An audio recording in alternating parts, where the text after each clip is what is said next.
lovely stitchy friends, how are you all doing? This is Mika on a very grey, rainy, cold Dutch afternoon. I am back from a wonderful holiday in Spain and it is high time that I make another Flosstube video. We are about halfway in March, so there is a lot to talk about. Grab a drink, grab some stitching, let's have a nice visit together. I have quite a few things to go over again today. First of all, we are going to start with the votes that you have cast for my 2019 starts. Then I have a finish to show you. This has not even been posted on Instagram, so you guys are the first to see it. I have a finish. We are going to go over the things that I've been stitching on in the last few weeks. I have some things to share to you about Jobbelen, about breaking my minimal spend mission.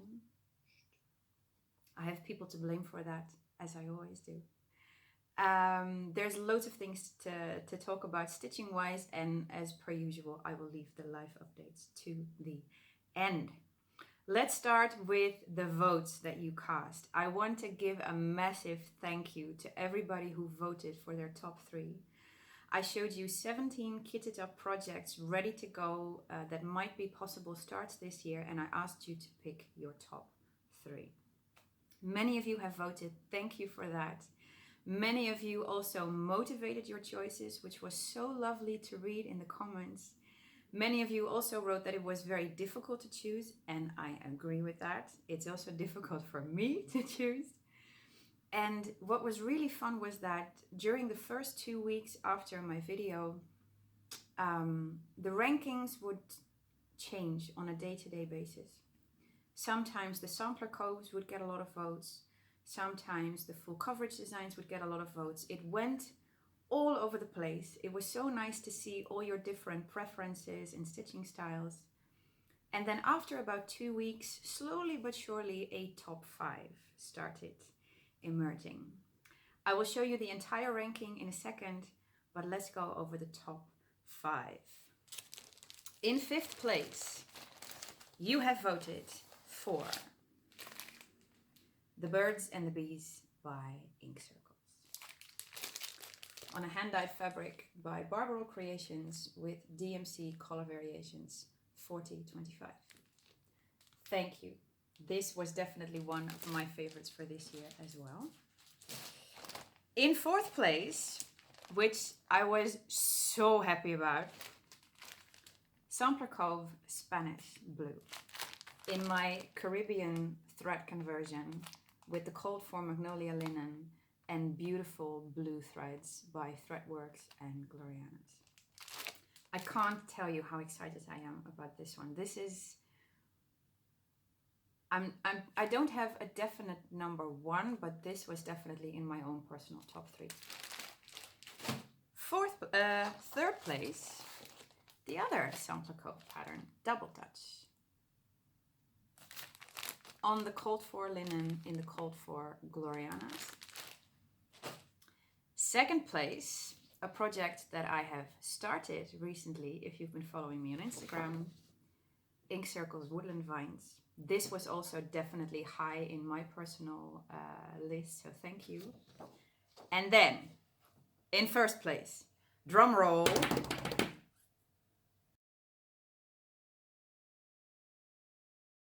yes, that is Celtic Snow by Northern Expressions Needleworks. You guys have given me a challenge.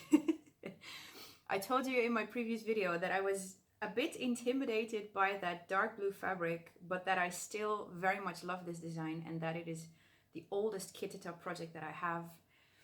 And you definitely took that as a sign to give me a challenge. Mika, you need to do this. So I will.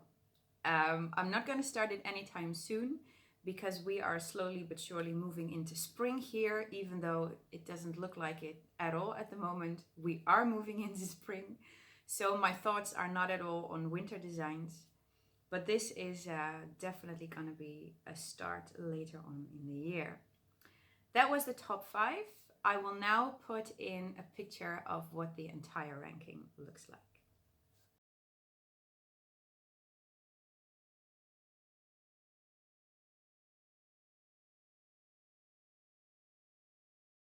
That looks like fun, doesn't it? I have definitely 2 other designs out of the top 5 that I want to start this year. One of them is Shades of Blue by Northern Expressions Needlework. No explanation needed, I think. And the other definite start is going to be 6 pages from 1603 by Works by ABC.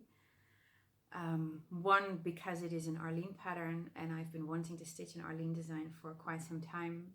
2, because it is going to go on that beautiful hand-dyed fabric from our LNS owner, Yoka. And 3, Glorianas. So I have quite some more starting to do this year, which is going to be fun. Thankfully, next to all that starting, I am very proud to say that for the first time in about a year, I have a finish. And it is a fan favorite, Frasselt.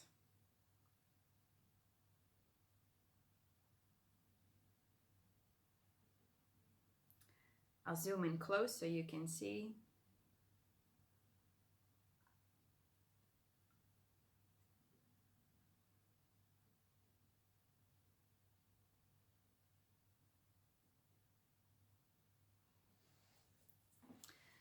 I am so happy with this piece. Back at the beginning of February, let's see if I can get a little bit more comfortable with this one. Yeah, here we go. Back at the beginning of February, I set myself a little challenge and I thought, how fun would it be to bring a new finish to this year's Dutch retreat? Because since I did that massive finish of Donna Stitches Frozen last year, I have been starting and I have not finished anything in the meantime. Excuse me.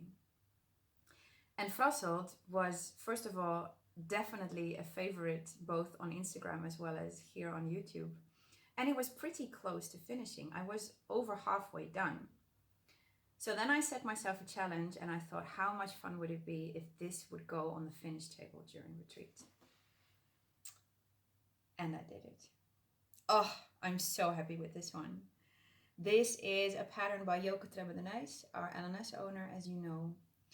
It is 190 stitches square. So Ginger Gerald, I am coming for you. I am entering this in your large project finish competition. Very cool. If you haven't checked that one out yet, go to Ginger Gerald's channel. You'll see the video immediately because it has a very clear screen capture. This is going to go into that competition just for fun.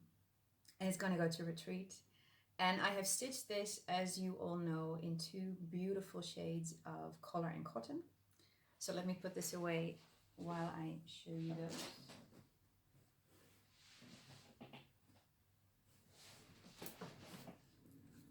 These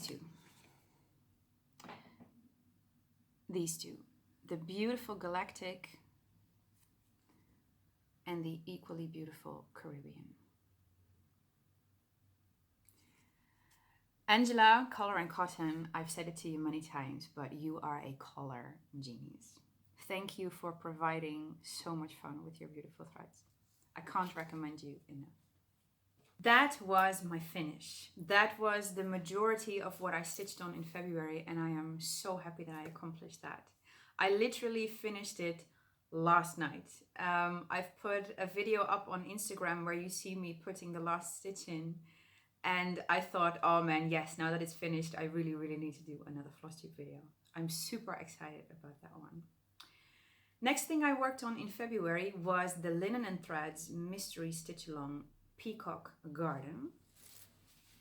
And I have started on the February section, which is the border that goes around the entire design. The January part, the peacock itself, is finished. The March part has been released already, which is the motif that's going to go up in this corner. And now that I have finished Frasselt, I am definitely going to go back to this very soon because I would like to keep up to date with this.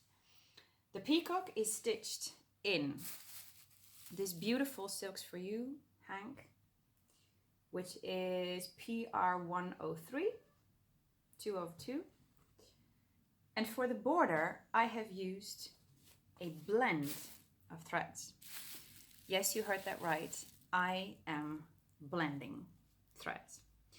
If you've been following my YouTube channel for a while longer, you'll probably know that the first time I encountered blending was in my Mirabilia, the blue conversion of red. And I moaned and moaned and moaned about that back in the day because I don't like blending. But here I am blending, and I'm blending two beautiful blue shades of Color and Cotton. They show up a bit more saturated here than they really are. Let's see if I can get them in a little bit. Yeah, here is about right. This is Ultramarine and Marina.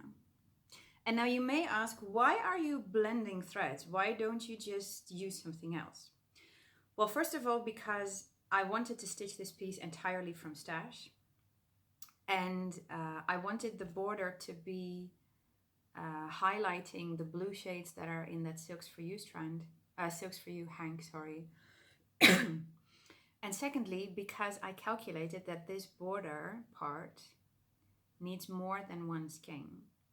There are, I don't remember by heart, but there are either somewhere in the 2000s or somewhere in the 3000s stitches in that. And I have used a floss calculator to determine how much floss I would need on my 32 count. And that is a link that I will provide in the description box. When I posted about that on my Instagram, I got a few questions. So how did you calculate that? How did you work that out? How did you determine how much floss you need? The website of the Nordic Needle, nordicneedle.net, has a wealth of knowledge about stitching. And they have a page that is all about the mathematics of stitching, determining floss lengths, determining how much fabric you need, stuff like that. They provide a really nice, small, perfectly easy to read table where you can determine per fabric count how much stitches you can get out of a skein of floss. That is a really, really useful resource, if you ask me. It's from the Nordic Needle. I will put the exact link in the description box down below. I have used that table many, many times now because, as you know, I like to change up floss brands and floss colors in my projects. And so far, it has always served me right. So that is the Linen and Threads Mystery Peacock Stitch Along. Looking forward to getting back to that. And then I had two new starts. That is 4.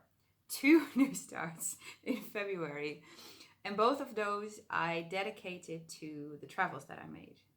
I went to see Sasha halfway throughout February. And like I said, we have just returned from a wonderful family holiday in Spain. And I grabbed that opportunity to start a project that ended in your top 5. The project that I started for going to see Sasha was the second version of a design that I'm already stitching on. Joke Trebbe de Nijs, Den Heuvel. And the word Randenlap here simply means Wijnsample. Back in December, I started this as a Christmas stitch with gold opalescent fabric and red, white, and Christmas green threads. And there's something about this design that I love. It always catches my attention whenever I'm in the shop. And somewhere throughout end of January, beginning of February, I was simply playing with floss and fabrics. I didn't have a specific thing in mind. And then I ended up putting 2 Color and Cotton threads next to a Gloriana's, which is already a glorious combination. I think you'll agree. And that combination made me think of this. So I have started a second version of Den Heuvel. And I am doing that in the favorite colors of Sasha and me, namely green and blue. Here is my start. I'll zoom in for you. Yeah, that is where the colors are exactly as they are. So I'll try to keep it here. The bright blue that you see in the center is Color and Cotton's Calypso. The variegated blue and green next to that is Gloriana's, let me check, Blue Hawaii. And the variegated green that you see in the third motif is Color and Cotton's Peacock. This is what Sasha and I lovingly call Miksha colors, which is a contraction of Mika and Sasha. She loves green, especially emerald green, and I love all shades of blue. So I started this for my visit. She loves it, I love it, and it was a lot of fun. Definitely looking forward to getting back to this one as well. And here are the 3 threads all stranded up.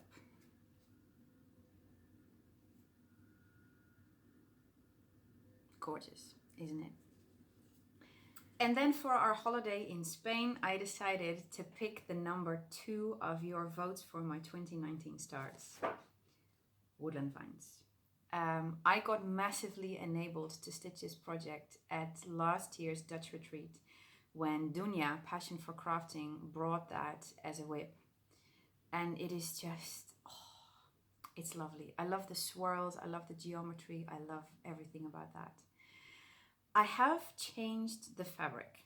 It's close to what I've shown last time. The fabric that I had originally intended for this was an opalescent by Crafty Kitten, 32 count. Fairy Forest, if I'm not mistaken. But as soon as I started stitching on that, I realized that the fabric had shrunk to pretty much a 36 count in the dyeing process. And with color and cotton threads, the stitches just didn't look very nicely. So thankfully, I had put some stitches in the fabric before we went to Spain so that I would have, everything in the Q-snap and ready to go while we were there. And so luckily, while we were still in the Netherlands, I realized that that was not really going to go well, so I changed it up. And here is what I have done so far.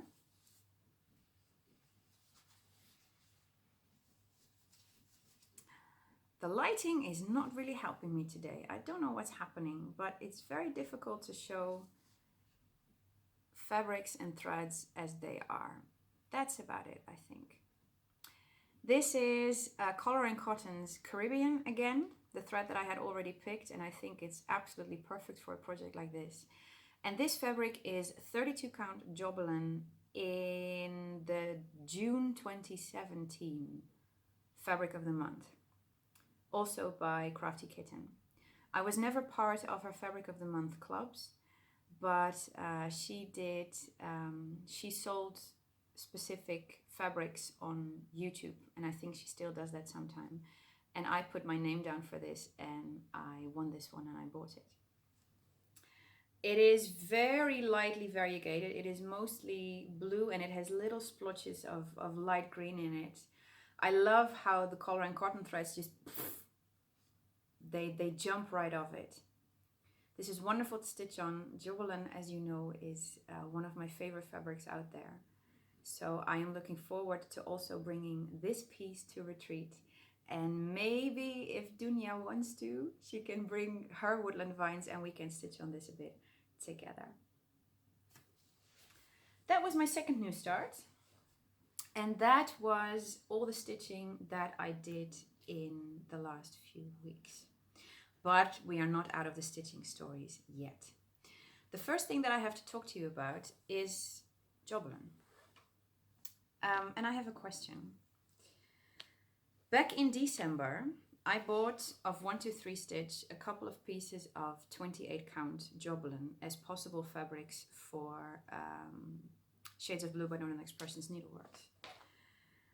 When I decided that my original fabric choice for Woodland Vines was not really working out very well, I grabbed Caribbean Blue, one of the Jobelins that I had bought from 123 Stitch.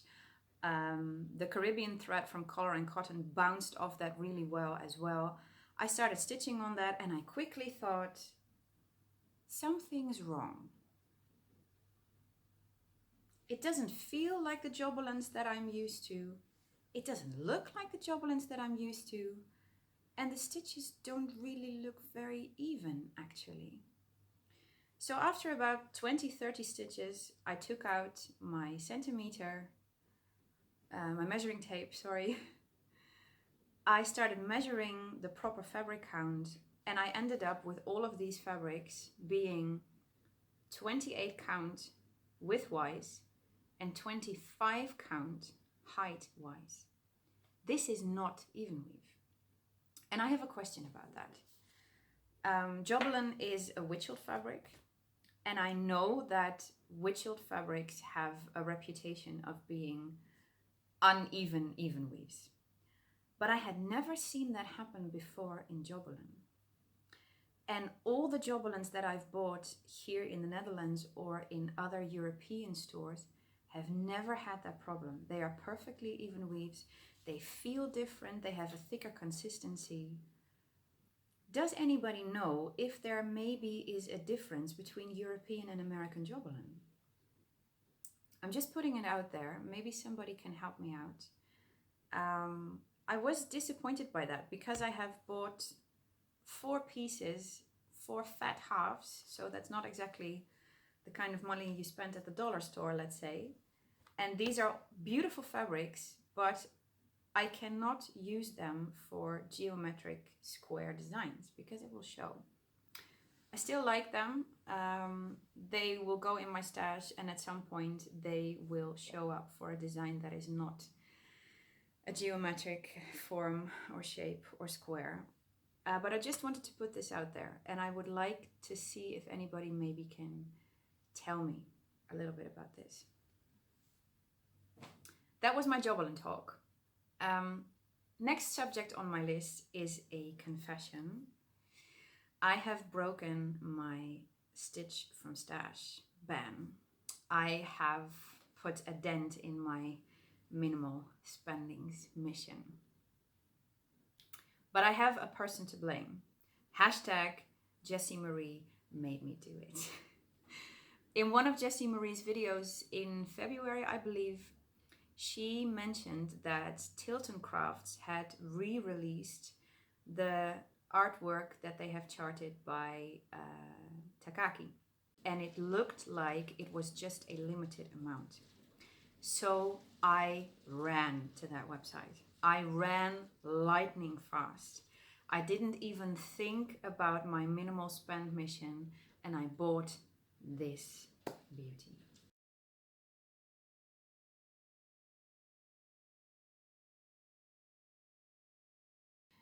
That is the utterly fantastic Promise to Heart design. And I've pulled it up here on the tablet because I need to talk about this design to you guys. When I posted it on Instagram, I wrote, I have so many feels about this chart. And I do, but it was way too long-winded to talk about it on Instagram, so I thought I would save it for here. I don't know, to say upfront, what Takaki meant with this piece. I have not looked it up. I have no interest in knowing. I just know what I felt when I saw this picture, and I know how instantly I connected to it. And I'm going to try to explain you why she speaks to me. First of all, there is, of course, the gorgeous blues in there, and the other beautiful saturated bright colors. It looks to me like she is standing in a sort of sky cathedral. The air up here, the bright blue walls, the branches that are growing over the walls. And I love that stained glass window that she is in front of. That stained glass makes me think of my favorite place on earth, which is Antoni Gaudi's Sagrada Familia Cathedral in Barcelona. The stained glass windows there have different shapes, but the lights and the colors are exactly the same, and I just love that. And then we need to talk about that beautiful lady in the center of the picture. She gives me all the feels, as we would say on Tumblr.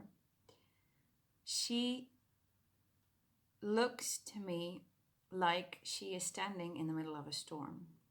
Look at that hair flowing behind her. Look at that dress waving up in the wind. This is not some gentle breeze that this lady is standing in. Outside of the picture, probably just out of it, outside of it, there is an enormous storm blowing right in front of her face.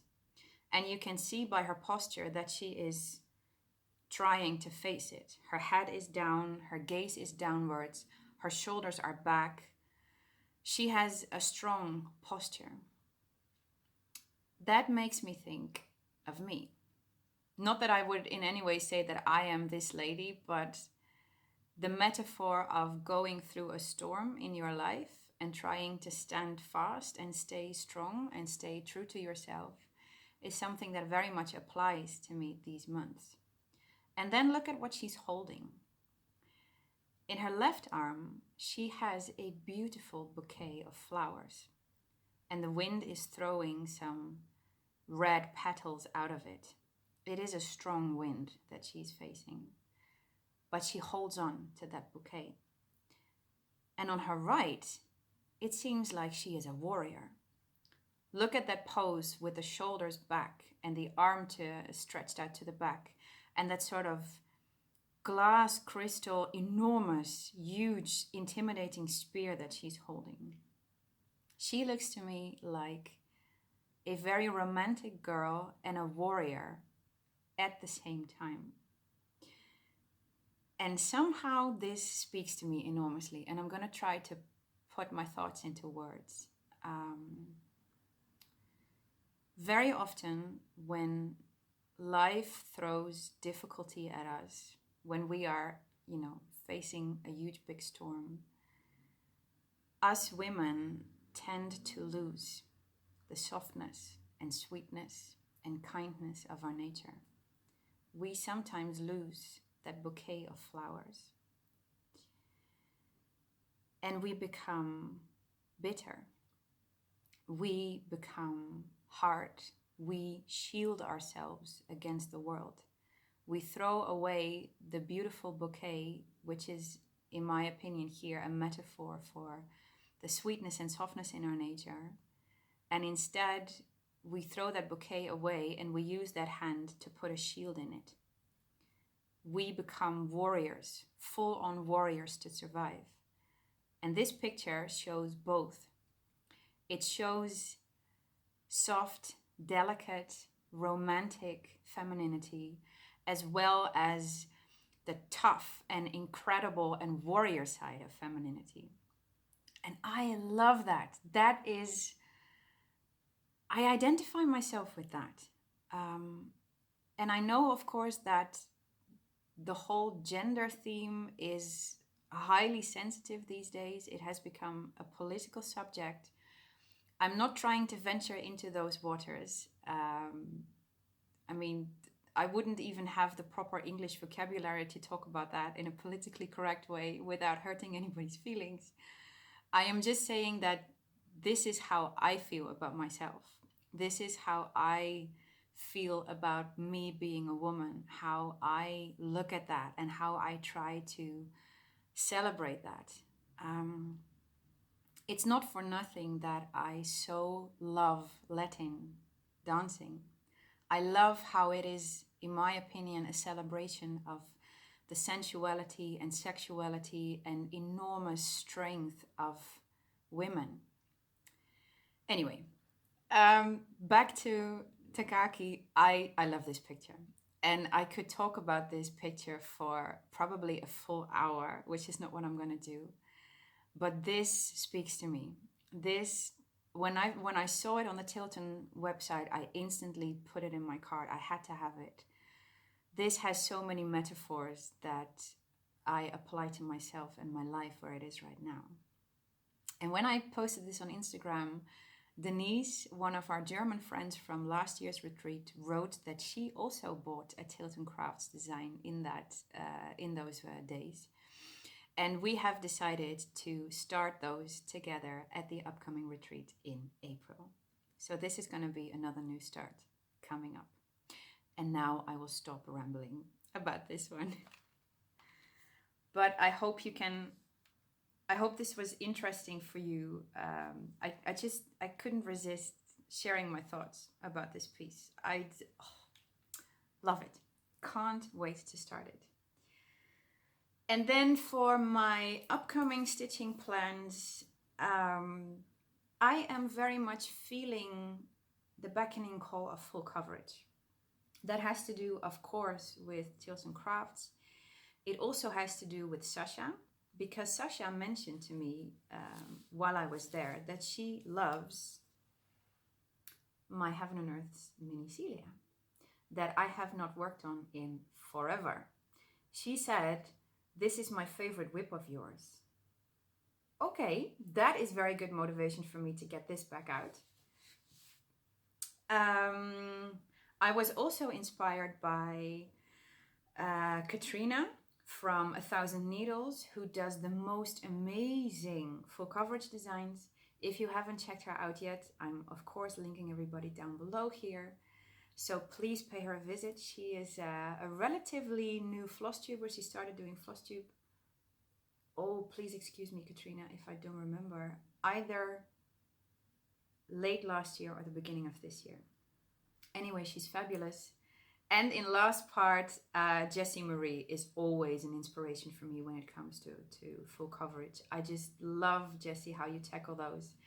And I so loved it that you said in your last video that you should probably rename your Into This Moment hate into Mika McKenna because of all the beautiful blue hair. I love that idea. Please go ahead. Into This Moment has been on my wish list since you really thoroughly started working on it. And it's going higher and higher up my hate wish list. So maybe some point in the future, I will join you. So I am feeling the pull of the full coverage. I'm also feeling the pull of my two new starts, Den Heuvel and Frasselt. And most importantly, I have some secret stitching to do before retreat. We are going to do an ornament exchange. There was one last year, which I did not participate in because I had by then just finished Frozen. And I wanted to do some stitching just for myself. But this year I have entered and I have some ideas that I'm going to see if they pan out the way I envision them in my head. So that is going to be something that you won't see on my Instagram and you won't see on here until it has been given at retreat. And retreat is going to be the first weekend of April, 5, 6, and 7 April.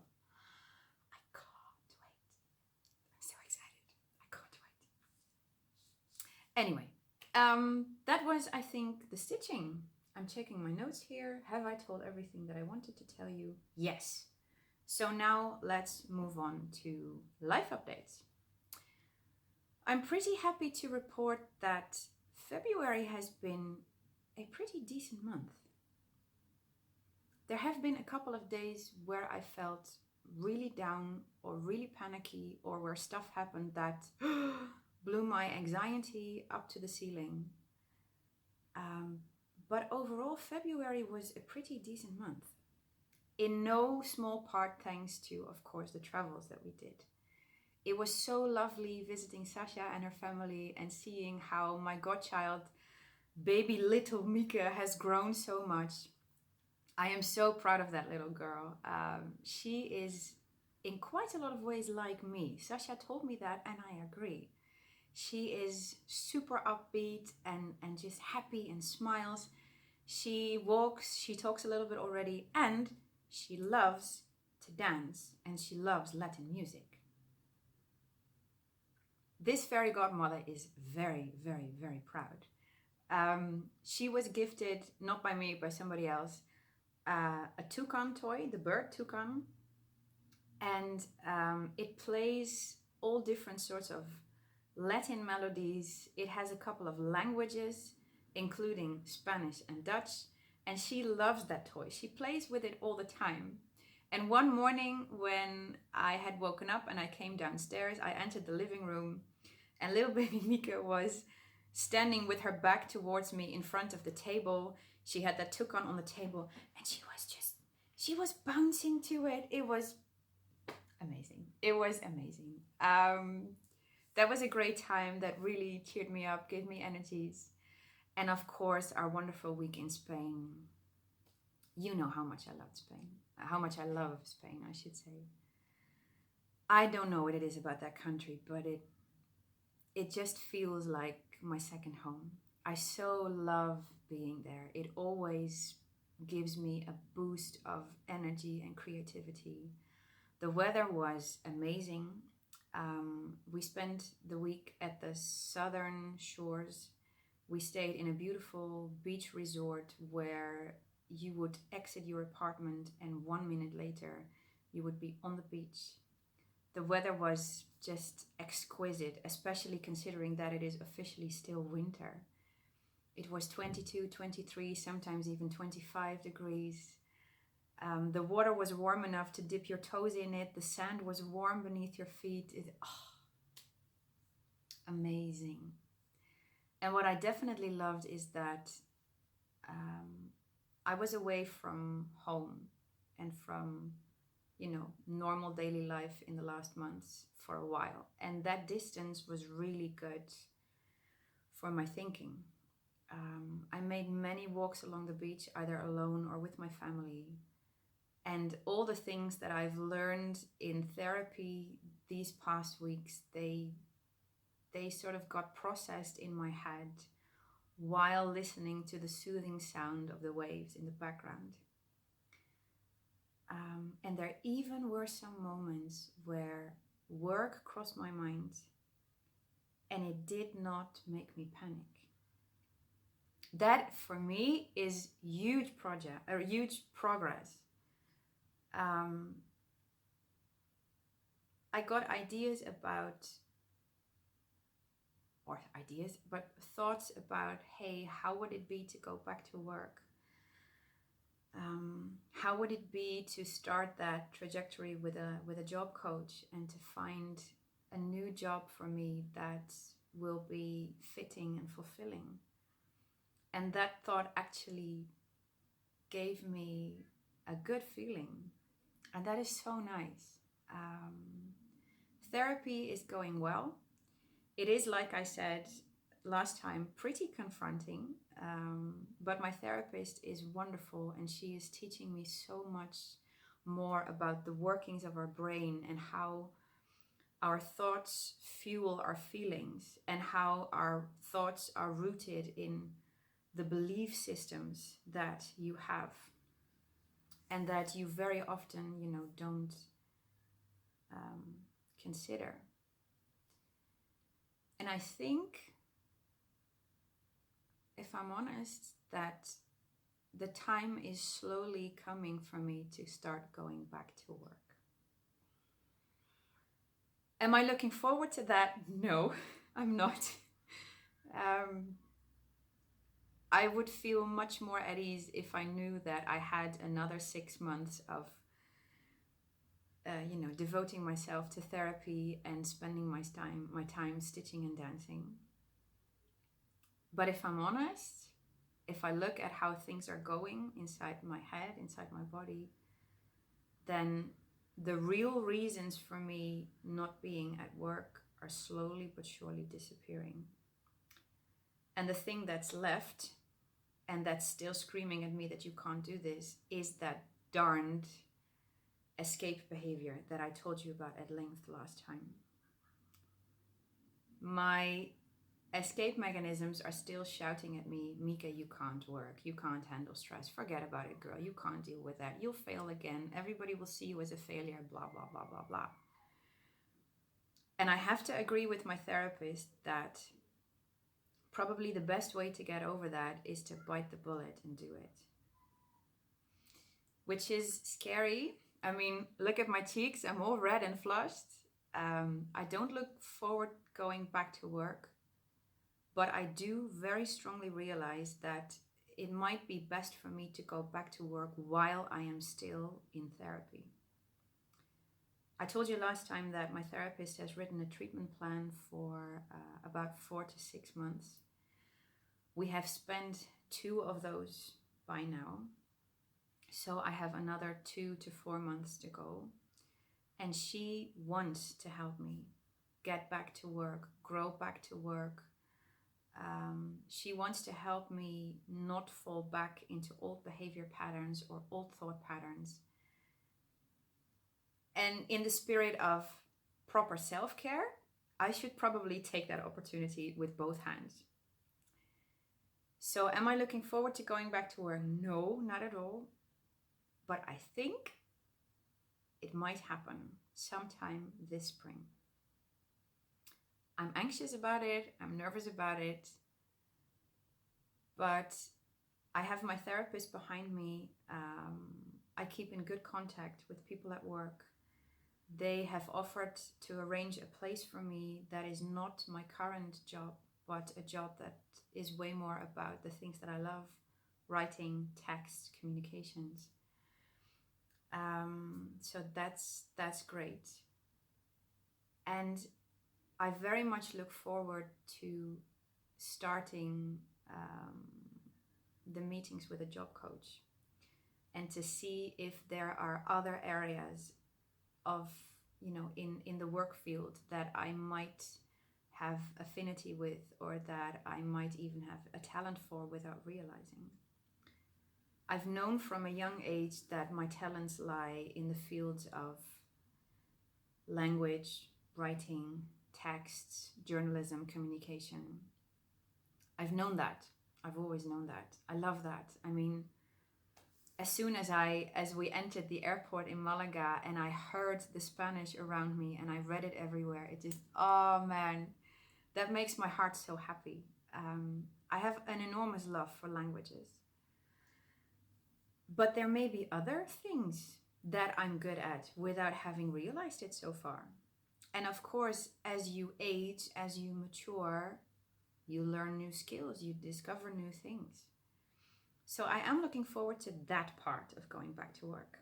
And I am going to hang on to that thought. So this time it's actually a pretty short and a pretty positive life update, which makes me happy. And then before we close this video, there is one last thing that I need to do.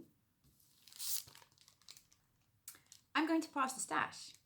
This is the pattern for Frasselt, my finish. And I'm going to do a giveaway for this pattern. And I have, of course, deliberately saved this bit to the end of the video, because I want this beautiful pattern to go to somebody who is genuinely interested, not just in my stitching updates, but also in me. Especially if you live abroad, this, which means outside of the Netherlands, this might be a really good opportunity for you, because Joke's patterns are pretty difficult to come by internationally. She doesn't sell PDFs. As I've shared in previous videos, they don't speak English. So it is pretty difficult to come by these patterns if you are outside of the Netherlands, and especially outside of Europe. So I am going to pass the stash and I'm going to give away this beautiful pattern. It is a paper pattern. It folds out into what we call in European terms an A3 format, so twice the size of this. It's not marked. I mark my charts off digitally.